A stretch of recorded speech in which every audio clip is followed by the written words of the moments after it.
Há um tempo atrás, o varejo não tinha trade marketing, as indústrias tinham. Agora, alguns varejos começam a ter trade marketing, começa a exigir a presença da indústria lá dentro para isso. Você começa a discutir um gerenciamento de categoria com mais profundidade, pautado em fatos e dados, e você tem, de um lado, a indústria levando proativamente, você tem o varejo pedindo um pouco disso, você tem essa cumplicidade, esse trabalho aí que cada vez mais dá para ser mais próximo. Sim. Se todo mundo pensar que o consumidor ele é o centro do negócio, ele tem que escolher que produto ele quer ver na gôndola, e não varejo e indústria determinarem isso. Então, essa cadeia de ruptura que a gente passa não deveria existir. Olá, pessoal. A gente está começando mais um episódio aqui do Vidi Talks, esse bate-papo gostoso em que a gente está trazendo profissionais super relevantes do varejo para falar de novidades, né, e para falar de uma série de temas que são importantes aí para vocês. Hoje a gente está aqui com a Núria Nava, que é uma querida para a gente, uma parceira de muitos anos. Hoje a Núria está como Head de Field Sales na Red Bull. Head de Field Sales está dentro de merchandising, então a Núria vai contar um pouquinho mais para a gente. Super obrigada de estar aqui participando desse bate-papo com a gente. Queria que você contasse um pouco sobre a sua jornada, quais os principais desafios, os temas mais relevantes. Legal. Obrigada pelo convite, Paty. É um prazer estar aqui com vocês nesse momento. E, bom, a Paty já fez a introdução, né? Hoje eu estou como Head de Field Sales, cuidando de toda a estrutura de merchandising pela Red Bull. Mas ao longo dos últimos 15 anos, eu passei por empresas como a P&G, né? Tanto na área de merchandising quanto vendas. Eu passei pela Mars, com a linha de chocolates, com toda a estrutura de merchandising e trade. Depois eu passei um tempo aí com Nivea, né? Toda a parte de skincare, liderando a parte de projetos, material de ponto de venda e merchandising também. E aí, quando eu entrei para a Red Bull, eu vim para construir toda essa área de field sales, de merchandising. E aí, em breve, saio para o novo desafio, né? Não tão novo assim, porque eu já tenho a Maia de 4 anos, mas em breve eu saio para o desafio dessa licença maternidade, né? Não dá para esconder aqui, então a gente já deixa claro. Exato, eu estava aqui ansiosa porque eu não te apresentei e apresentei junto esse bebê maravilhoso. Pois é. Então ela já está aqui, ela e o baby. Eu não vou falar o nome assim, mas ela já está aqui, uma delícia. Exatamente, a gente vem em dupla, né, para participar, então eu e o Antônio estaremos aqui. Olha lá, ela contou para todo mundo, maravilhosa. Ô Nu, o que você acha que o varejo ainda não entendeu direito sobre a parceria com a indústria? Paty, na minha visão, assim, nós temos um varejo que ele está cada vez mais caminhando, né, com o futuro e com novidades e tudo mais, e a gente tem uma parcela de varejo que ainda é muito tradicional. Se o varejo ainda enxergar a indústria como um mero fornecedor, ele não extrai tudo que ele pode construir em conjunto, assim, sabe? Então, quando você olha, olhando para a indústria tem dados, a indústria tem diversas áreas. Você pode sair do relacionamento comprador-área comercial, você pode trazer o trade marketing, você pode trazer gerenciamento de categoria, shopper insights, merchandising. Tem tantas frentes que a indústria pode ajudar o varejo a construir como categoria, como corredores inteiros, revolucionar tudo isso, que é até uma judiação quando o varejo não aproveita tudo isso que pode ser feito. Mas as indústrias têm muito conteúdo para oferecer, muitos fatos, muitos dados para suportar isso, sabe? Pois é, a gente estava conversando sobre isso hoje mais cedo, né? O que tem aí? O varejo que não aproveita, a indústria que ainda não chega muito no varejo. O que você acha que acontece que o varejo não está realmente aproveitando, principalmente a parte de dados, né? Que é uma parte que profissionaliza extremamente todo o negócio e que a indústria tem muito. A inteligência, tudo isso, né? Eu acho que tem um pouco dos dois lados, assim. Existem grandes varejistas que aproveitam de grandes indústrias, mas em contrapartida, Aquele pequeno médio varejo, ele não pode ser esquecido, não pode ser abandonado, porque hoje ele é muito representativo no Brasil, né? Então precisa ter essa cumplicidade das duas partes se falarem. Eu acho que cabe, Paty, um pouco assim, do que a gente vem fazendo ao longo dos anos de provocar as outras áreas a estarem dentro do varejo. Né? Então, por exemplo, há um tempo atrás o varejo não tinha trade marketing, as indústrias tinham. Agora, alguns varejos começam a ter trade marketing, começa a exigir a presença da indústria lá dentro para isso.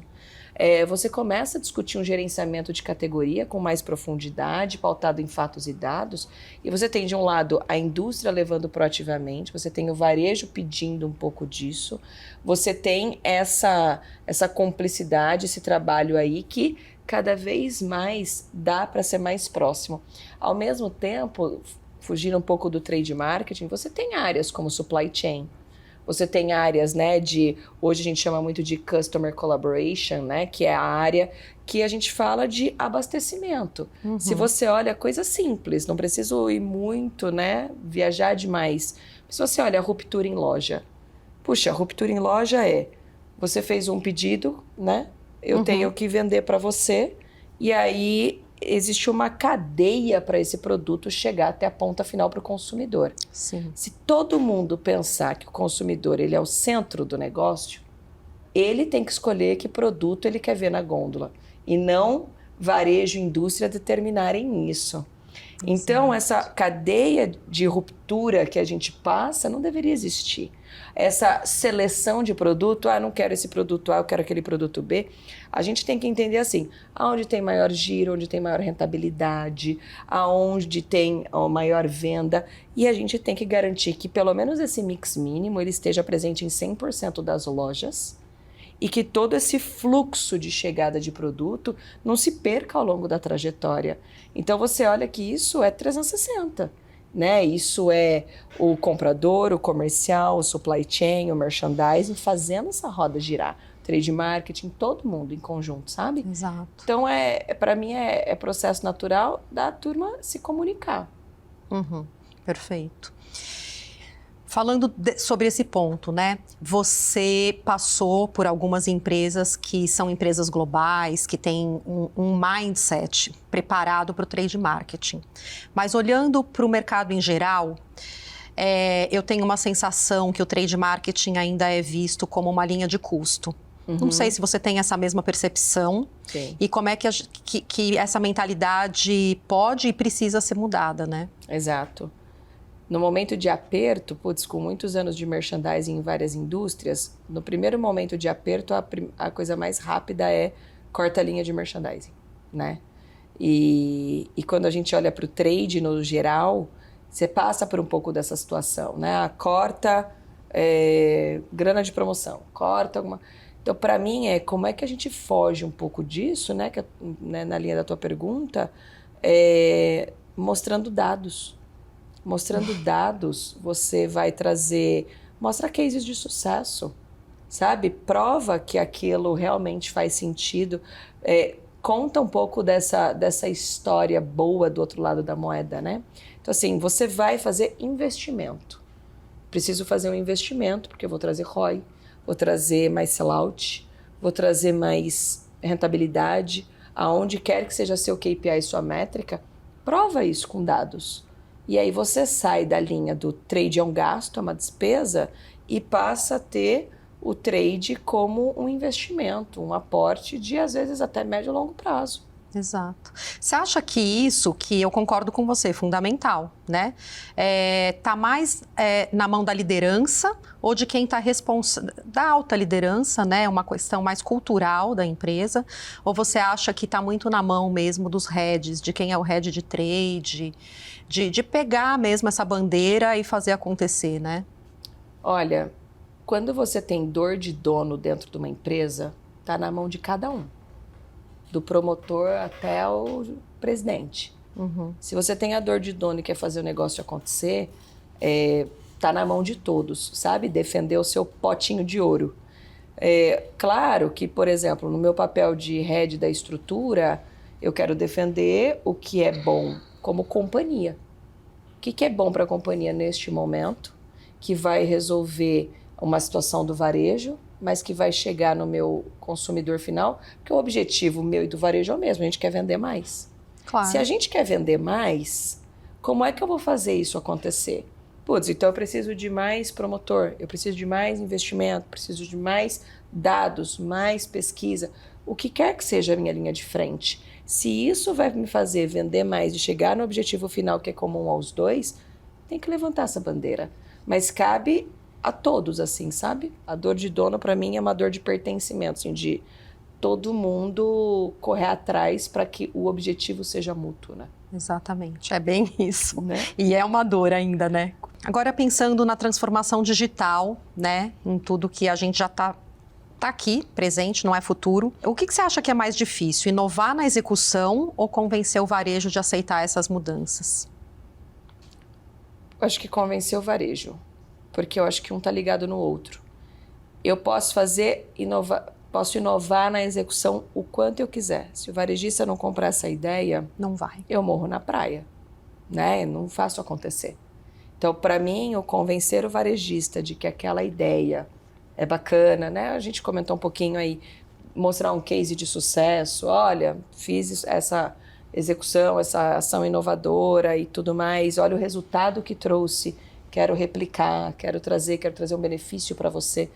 Então, construir junto, fazer de forma colaborativa, né? De modo que o varejo entenda esse benefício que ele vai ter e que isso vai agregar valor, de certa forma. Eu acho que esse é o desafio para daí a gente chegar nessa inovação juntos. E também você vem à frente de empresas que são muito competitivas, né? No Sim. ponto de venda. Nivea, Red Bull, empresas que ali no ponto de venda a decisão acontece por mais que tenha todo um percurso da marca, né? Sim. O que você acha, assim, de ações de personalização de trade, né? Que elas são essenciais e até que ponto vale a pena você segmentar isso? E aí, quando eu penso em segmentar, também penso em regionalização, né? Sem perder escala. Como é que você olha para isso? Questão de equilíbrio. Precisa regionalizar e precisa personalizar. Eu morei 4 anos no Nordeste. Foi um dos melhores 4 anos da minha vida de conhecer um país diferente. Uma cultura rica, uma cultura gostosa, um público diferente. Então, assim, não dá para pegar o mesmo produto e espalhar, né? Você precisa ter regionalismos. Por mais que você às vezes não vai mudar o produto em si, a tua campanha de marketing pode ser regionalizada. Entende? Você tem meios de fazer isso. Mas conversar mais de perto com o seu público é importante.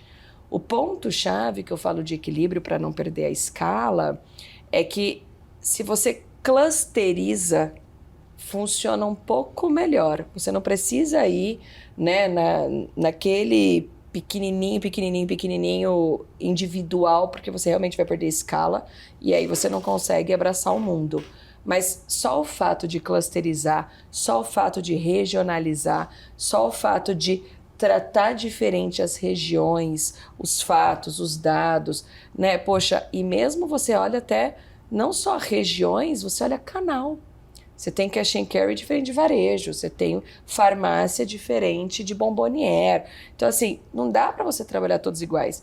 E, novamente, se o teu produto não diversifica, você diversifica a tua campanha de marketing. Você diversifica o que você puder. Você não perde em escala, acha um equilíbrio, clusteriza e atinge o público que você precisa. Perfeito, isso aí, legal. Bom, fala um pouquinho, você estava falando de equilíbrio, né? Como é que você acha que dá para equilibrar o uso de tecnologia e dados, né, sem perder essa conexão humana, sem perder o relacionamento humano? Nossa, não tem como não ter um relacionamento humano, né? Ainda mais eu, que sou super relacionamento. Mas assim, a tecnologia vem forte, a gente tem que aproveitar muito disso, mas isso tem que ser todo o nosso background, a nossa construção. Mas na hora que você tá na linha de frente apresentando, é esse relacionamento, é esse diferencial. Eu poderia pôr um robô para conversar com você, mas quanto que a gente ia compartilhar aqui um sentimento, uma situação, uma expressão que vai demonstrar uma verdade, vai demonstrar, né, essa parceria que tem. Então, assim, é óbvio que você tem, eu uso um monte dessas IAs todas, mas é muito para me trazer bagagens, né? Mas no fim do dia, a gente precisa do relacionamento, a gente precisa do contato para a gente simplesmente entender a vida um do outro. É muito fácil, hoje você liga o Teams, fala da tua reunião, desliga, vai embora. Mas o quanto aquela pessoa tá bem, quanto aquela pessoa tá num bom momento para entender a situação. Você quer construir um JBP com o teu cliente, o seu cliente acabou de perder um familiar, é o momento? Por mais que o JBP seja super importante nessa situação, e aí, o que a gente vai fazer? Entende? Então, o relacionamento, o contato, ele extrapola um pouco desse âmbito só o profissional e aí o entender o todo, né? Entender a cadeia construtiva que nós estamos. Exato. Que a tecnologia venha para contribuir, na verdade, para nos dar mais tempo, né? Que é o que é clichê, mas é isso. Para nos dar mais tempo para sermos humanos, para que a gente possa se relacionar melhor, para que a gente possa ter um bate-papo melhor, para que a gente possa se conectar melhor. Simplifique, né, a vida, o processo, agregue valor, traga insights que às vezes a gente não vai captar, agilize o nosso tempo, vai trazer 1000 benefícios. E eu sou mega usuária dessas tecnologias todas, mas o contato a gente não pode perder. É isso, muito bem. O que você, como líder de varejo, né, já viu no trade marketing que você considerou um erro ou uma grande oportunidade de aprender com aquilo, de falar, olha, isso aqui a gente não pode fazer ou não pode fazer de novo? Acho que eu vou olhar um pouco no viés de loja, de varejo, que é onde eu tenho rodinha nos pés, fico fazendo rota o tempo inteiro, visitando loja no Brasil inteiro. Então, é onde eu consigo ver. E assim, imagina que eu passei por bens de consumo, chocolates, skincare, bebida, então também indústrias diferentes, né? Se você acreditar que tudo acontece num único lugar da loja, tá errado, sabe? Então, se eu pensar que só o ponto natural é importante, eu tô errada. Porque as vendas de Gillette e de chocolate acontecem no checkout, no impulso. Né? As vendas de pilha, eu vendia Duracell, acontecem no impulso e é no checkout. Lata gelada que a gente vai vender. Então, assim, cada ponto da loja conta. Sim. Se você achar que é só um único lugar e trabalhar só aquele único lugar, você não vai suprir o todo. Não vai suprir. O mais legal novamente, né, a gente fala, se eu coloco o consumidor, o shopper no centro, entendo onde ele navega, facilita para o desenvolvimento do negócio. Então, tanto da indústria quanto do varejo. Mas é entender aonde ele pisa, aonde ele olha, como ele navega dentro do supermercado. Até porque o tempo desse shopper é curto dentro da loja. Há muitos anos atrás, vamos pegar nossas famílias. Pai, mãe, vó, fazia compra do mês. Ficava 3 horas nos hipermercados fazendo aquela compra do mês. Chegava com 10 latas de óleo dentro de casa. Eu passei por isso. Minha mãe vinha com muita lata de óleo. E aí, quando você olha hoje, você já não tem tanto hipermercado. Você tem cash. Você tem muito vizinhança, proximidade. Então, assim, hoje a dinâmica que eu tenho em casa, toda semana eu vou no mercado comprar as coisas da semana. Fruta, verdura, legumes, carne. Compro as coisas da semana. Todo final de semana eu tenho que ir no mercado. Sim. Então, e assim, inevitavelmente tem um mercadinho dentro do condomínio, que você vai, pega um pão, aí você vai, pega não sei o que, alguma coisa que faltou, você pega. Então, assim, a tua compra, eu vou pegar shampoo na farmácia. Então, assim, a tua compra é em locais diferentes, com menos tempo, Então, assim, é uma constante transformação. Sim. Bom, para a gente ir finalizando, que esse tempo aqui ele é muito curto, então toda vez eu reclamo. Mas eu ainda queria que você contasse uma coisa, que é interessante sobre isso que a gente estava falando. A gente, aqui na Vide, faz avaliação de loja perfeita. Você conhece, a gente tem parceria nisso. Quando a gente olha, né, para dado e a gente olha para uma informação que ela é medida por tecnologia e ela traz para você aquilo que o seu promotor executou lá na ponta, a foto logo depois que ele executou, traz para você um tipo de informação. E quando a gente olha na visão do shopper, que era isso que você estava trazendo, olhando para o cliente no centro, o que o shopper vê ali quando ele chega? A gente traz um outro tipo de informação. Como é que você, como trade, olha para isso, né? Qual é a importância? Como é que isso se conversa? Queria que você falasse um pouco sobre isso. Olha, meu ponto de vista é, quando você tem um formato de auditoria que ninguém sabe quando o auditor chegar na loja, ele vai trazer a visão real do shopper. Se aquela loja estiver mal executada, em ruptura, sem ponto extra, sem contrato executado, sem qualquer coisa que seja, o meu consumidor está vendo da mesma maneira. E essa é a oportunidade que eu mais tenho que atacar. Se eu trago uma leitura que vem do promotor, o que ele vai me trazer?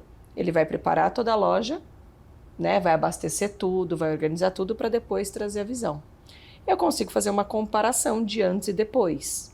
Né? Então eu consigo mensurar, quando o shopper passou estava ruim, quando o promotor passou ficou bem melhor, consigo mensurar vendas por isso e falar, será que eu não preciso pôr mais promotor em loja para realmente garantir que sempre eu esteja abastecida, bem executada e tudo mais? Será que eu tenho que retrabalhar tempos e movimentos do promotor para ser mais eficiente em campo? Será que eu tenho que trabalhar melhor com o time comercial e com o cliente para ter mais negociações, visto que o meu concorrente está melhor? Então, assim, eu consigo ter insights das duas frentes e depende de onde eu quero enxergar. Se eu tenho uma situação que eu só olho pelo viés do promotor, eu só vou olhar a loja sempre depois que ele fizer o trabalho dele. É uma maquiagem? Não, porque ele vai fazer e aquilo vai perdurar por um tempo. Mas eu perco a visibilidade do que o consumidor está vendo na realidade. Então, para mim, é válido você ter as duas visões para ter esse comparativo, né? Do aonde eu estou perdendo, onde são meus gaps e qual é o plano de ação para eu realmente melhorar toda essa solução, essa execução. Perfeito. Se eu entendi, sobretudo no cenário competitivo, isso é ainda mais importante, né? Com certeza. Porque o shopper está olhando ali, se o seu concorrente fez, você não fez, dançou, né? Já era, você perdeu o timing. E assim, quando que ele volta naquela loja para comprar aquele produto? Um produto em ruptura, você tem duas situações. Ou o shopper compra outra marca, ou ele compra em outro mercado. O que você quer? É isso. Todo mundo perde. É isso. Né? Sim. Bom, para a gente fechar, não sei se você sabe que vide vem do latim, que significa observar, ver. Então, queria que você deixasse para a gente o que você acha que em execução o mercado precisa ver, o trade precisa ver e não está vendo. Uau! Olha, é uma responsa essa resposta aí, né? Hoje, assim, eu acho que a gente está avançando com passos largos com essa parceria entre varejo e indústria. Né? Eu vejo assim, o varejo trazendo cada vez mais à frente de trade, as indústrias trazendo dados. O que a gente precisa cada vez mais, e aí eu vou falar um pouco, puxando o meu gancho, que eu sou formada em jornalismo e a comunicação para mim é tudo. Comunicação clara, transparente, sincera e direta. Então, se você tem essas expectativas muito alinhadas, se você tem toda essa transparência na comunicação, ninguém fica com a discussão subliminar. E aí, às vezes, todo mundo quer a laranja, só que você quer a casca, eu quero o suco, e tá tudo bem. Exato. Era só a gente conversar, por que a gente vai brigar pela laranja? Então eu vejo que às vezes a gente ainda passa por muitas brigas que essa simples comunicação de alinhamento prévio de expectativas poderia ter JBPs muito melhores, mais transparentes, mais honestos, onde você quer chegar, onde eu quero chegar, o que é bom pra gente, o que vai ser ótimo pro shopper, como a gente vai fazer essa roda girar e funcionar. E, obviamente, acompanhar com frequência, né? Traquear tudo isso. Então, para mim, a comunicação, e eu falo, 95% dos problemas é falha de comunicação. Falha de comunicação. Falo direto isso. Mas para mim é muito isso, sabe? Sim, exato. Que bom. Bom, vou te agradecendo, No, porque a gente acaba o nosso tempo aqui e é uma pena. Mas depois do Antônio chegar, a gente vai ter outros bate-papos. Vai ser sempre Combinado. muito bem-vinda. Obrigada, super. Vamos terminando aqui. Obrigada, pessoal, por ter acompanhado. Espero que vocês gostem. Sigam a gente nas nossas redes sociais e até a próxima.